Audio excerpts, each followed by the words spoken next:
అయినా వస్తావనే ఆశతో ఎదురు చూస్తూ ఉంటాడు శ్వాసతో.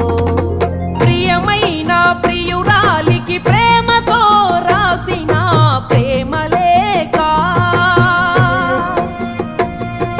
స్వయమైన చేతులతో ముక్కలుగా చింపిందే మనసు లేక. నువ్వు ఊర్వశివని కాదే నిన్ను ప్రేమించింది, నువ్వు దేవతవని కాదే నిన్ను పూజించింది, నువ్వు నింగివని కాదే నేల నేనయింది, నా ప్రాణం అనే కదా నీకు అలుసయ్యింది. రాతలో లేని రాదమ్మ, చెప్పలేనంత బాధమ్మ,